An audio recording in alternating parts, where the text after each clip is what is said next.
I have the power!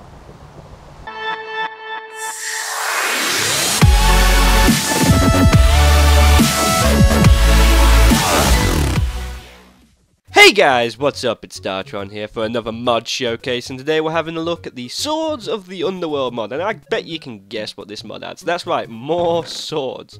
This version that I'm actually doing of this mod has 6 swords, but I believe the current version has 8 to 9 swords, something like that. The only reason I'm using an older version is because at the moment the download doesn't seem to be working for that version, although I'm sure it will be fixed soon. But anyway, let's start off with the Ender Diamond Sword. Now, what this sword does is, I think you can probably guess, considering it's got the word Ender in it. You right click and it teleports you to whatever block you click on. So obviously it only has a limited distance that you can teleport, but it's definitely good for getting around. And as I can tell, using the ability doesn't actually lower the sword's durability or anything like that. So it's pretty useful. But anyway, I'm going to show you how to actually craft this bad boy. It actually looks pretty cool. I'm just going to throw it down on the ground so you guys can see it better. It looks pretty cool. It looks kind of how I wish diamond swords actually looked, because that looks kind of badass. But anyway, I'm going to show you how to actually craft it. So what you're going to need is, you're going to need a stick, 8 ender pearls, and 2 diamonds. Now, first off, what you want to do is you want to place the diamonds in the center of the crafting bench. And if you're just doing this for 1 diamond, obviously it's 1 ender pearl on each side, like that, like a cross. But we're doing 2, so that's why we're doing it like this. And that gives you ender diamonds. Now these have no other use other than making this sword, from what I can tell. And after that, it's pretty much the same crafting recipe as a normal sword. So as you see, ender sword. So, but yeah, I think this is pretty cool. Although it kind of reminds me of the Rings of Power mod, in the sense of there was a ring that teleported you and stuff. Although that had a much better range, I think. But anyway, so we're going to move on to the next sword. So be right back. Okay, next sword we're going to do is the Tine Suord, which is this little yellow one here. I'll throw it on the ground so you guys can have a good look at it. And it's not that impressive to look at, to be honest, but it does have one interesting effect, which, as you can guess by the name, Tine Suord, all you do is, you can't just click randomly, obviously. You got to click on an actual block. So if you were to click on here, it automatically changes it to daylight. Now, the one problem I have with this sword is I wish if you clicked again it turned to nighttime, but it just sets it back to the beginning of the day again. So it'd be interesting if, like, 1 click night, 2nd click daytime, but sadly that's not how it works. It just works with daytime, which, you know, seems like it's only one way. It's definitely not a DeLorean. God damn it. But anyway, we're going to show you how to craft this. Okay, so what you're going to need is a clock, 1 iron ingot, 2 gold ingots, and a stick. So we place the stick on the bottom, the gold nuggets on either side, the iron, I said nuggets, didn't I? I meant ingots. The iron ingot on the top and the clock in the middle, and that creates you your Tine Suord. I don't actually know how strong all these swords are. It doesn't actually say, and at the moment I don't really have the time to test it, but I believe really just gonna want them for their abilities more than anything else. So yeah, but that's the Tine Suord. We're gonna have a look at the next sword now. So yeah. Okay, next up we're going to have a look at the Magic Cactus Sword, which is, well, I don't know how to really talk about this sword. It's a magic cactus sword. The only thing it really does is you click any block and it turns into a cactus.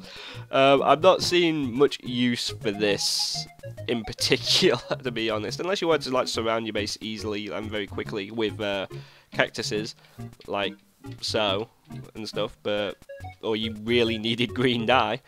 But anyway, let's have a look at the crafting recipe for this, which is pretty simple. You just need 1 ender pearl, 2 cactus, and a stick. And to be honest, the ender pearl is the only thing making this, you know, kind of an actual crafting recipe instead of too easy and all that sort of stuff. Because otherwise you could just make loads of them, and it's, I don't know. I'm not too fond of this sword in particular, but that's how you make a magic cactus sword.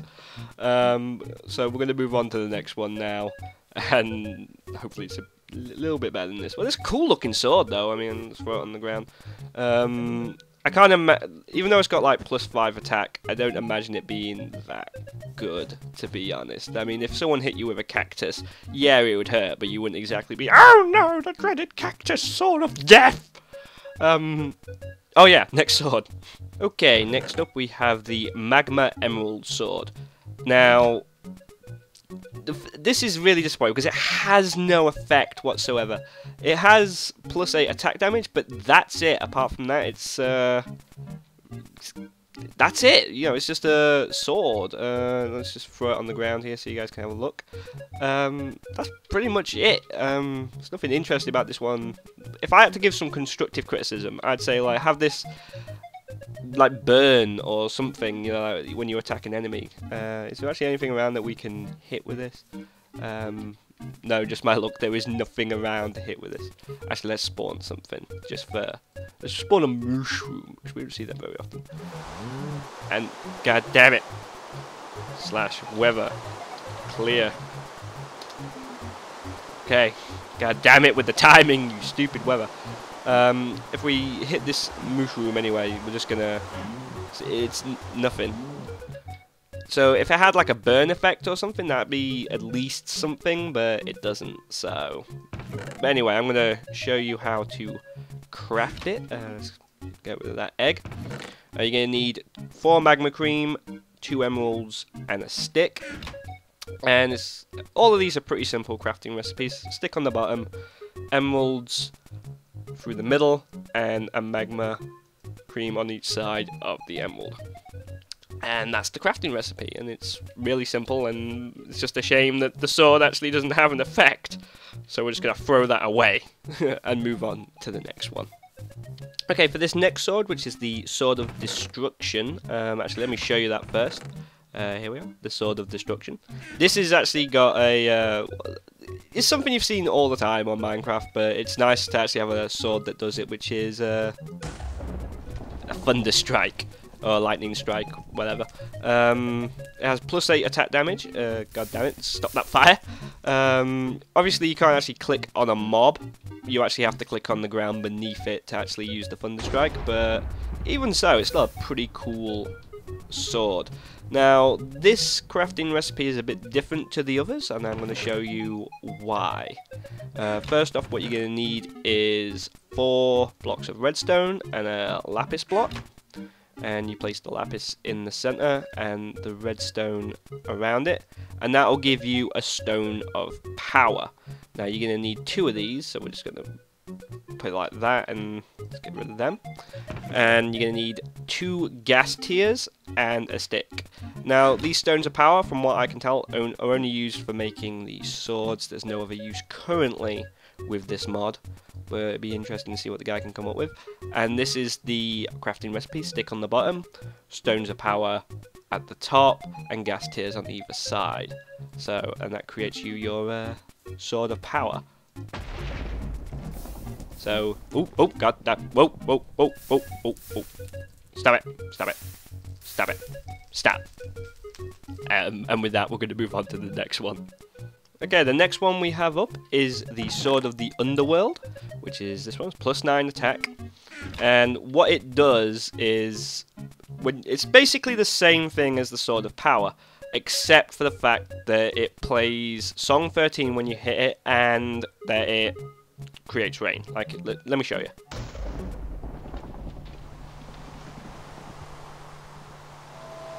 So, if you want a sword that makes rain and strikes lightning and plays a creepy song, then this is definitely the sword for you.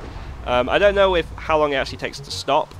I think it may just do a continuous rain cycle, so be warned about that. Now I'm going to show you how to craft. Oh no, it stopped quite quickly actually. Never mind, just forget what I said. You're going to need 2 stones of power, 1 piece of soul sand, 1 netherrack, a wither skeleton skull, and a stick.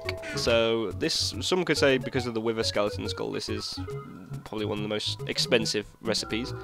Okay, you need a stick on the bottom, stone of power through the middle. The netherrack on that side, the soul sand on that side, and the wither skull there. Although I am interested to see, does it work the opposite way? No, it doesn't. So you have to have this exact recipe to make the sword, and that's how you make that one.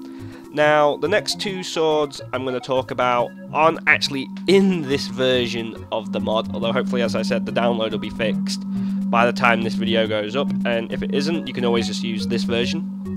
And so basically, I'm just going to cut it here and go to a different clip where I talk about the other two. Okay, so here we go. The last two swords are the Sword of the End and the Blast Sword. And basically, what they do is the Sword of the End. I'm not sure what attack power it has, but its effect is it either turns blocks into endstone or it just spawns them randomly. I believe it spawns them randomly. The crafting recipe should be on screen right now if you're using that version of the mod. And the Blast Sword basically just shoots fireballs, and that crafting recipe should be on the screen now as well. Anyway, everyone, that is the Swords of the Underworld mod. Can we try and get 200 likes on this video? It's a pretty cool mod. I know all the effects have kind of been done before on different types of equipment and stuff, but I think, yeah, there's some promise in this mod, definitely for like mod packs and stuff like that. So let's try and get it out there. You do require Minecraft Forge 1.6.4 to run this mod, but I'm guessing you guys kind of figured that out by now anyway, considering most mods that are coming out seem to be for Forge, and definitely seem to be for 1.6.4. So anyway, guys, I've been Dartron. This has been the Swords of the Underworld mod, and I hope you guys stay safe, and I'll catch you in the next video. Peace, guys.